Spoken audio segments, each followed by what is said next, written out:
कभी सोचा है कि टेक्नोलॉजी हमारे आसपास की दुनिया को कैसे महसूस कर सकती है? ठीक वैसे ही जैसे हम और आप करते हैं। भैया, एक इलेक्ट्रॉनिक डिवाइस को आखिर कैसे पता चलता है कि बारिश हो रही है या किसी पौधे को पानी की जरूरत है? चलिए, इस इंटरेस्टिंग सी दुनिया को एक्सप्लोर करते हैं और समझते हैं कि ये सब कैसे होता है। जरा इन प्रोजेक्ट्स को देखिए। इन सब की अपनी अपनी सेंसेस हैं। कोई मौसम बताता है, कोई धुएं का पता लगाता है, और कुछ लाइट्स तो आवाज से भी कंट्रोल हो जाती हैं। पर सवाल ये है कि ये सब मुमकिन होता कैसे है? आखिर इन सब के पीछे का राज क्या है? चलिए, सबसे आसान और रिलेटेबल एग्जाम्पल से शुरू करते हैं। बारिश। हम एक रेन सेंसर के काम करने के तरीके को समझेंगे और देखेंगे कि ये असल में कितना सिंपल है। तो सवाल बहुत सीधा है।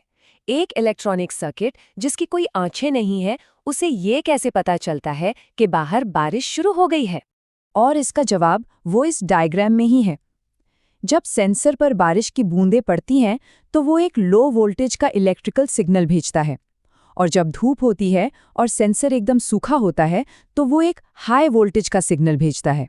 बस यही इसका पूरा राज है, गीला या सूखा। तो ये काम कैसे करता है? देखिए, इस सेंसर पर एक खास बोर्ड लगा होता है।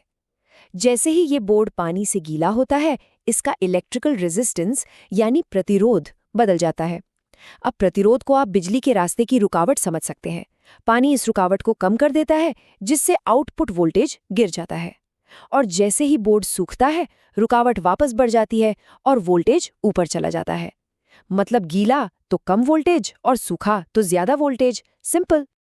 अच्छा, तो रेन सेंसर तो समझ आ गया। अब देखते हैं कि बिल्कुल यही आइडिया और कहाँ काम आता है, जैसे मिट्टी की नमी की जांच करने में।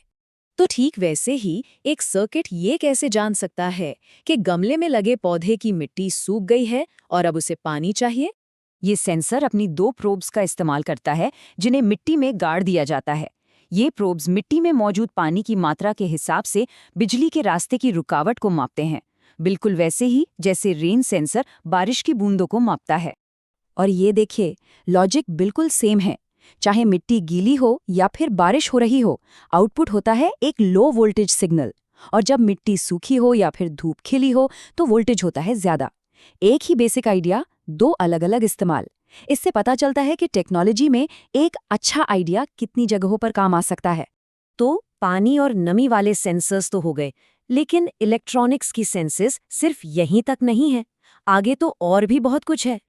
असल में हर सेंसर का बेसिक काम यही है, किसी भी फिजिकल प्रॉपर्टी को, जैसे कि तापमान, रोशनी या मोशन, को एक इलेक्ट्रिकल सिग्नल में बदलना जिसे एक मशीन समझ सके। सोचिए जरा, सड़क की लाइटें अपने आप कैसे जल जाती हैं जब अंधेरा होता है? वो भी एक ऐसे ही सेंसर का कमाल है जो रोशनी को मापता है, जिसे LDR कहते हैं।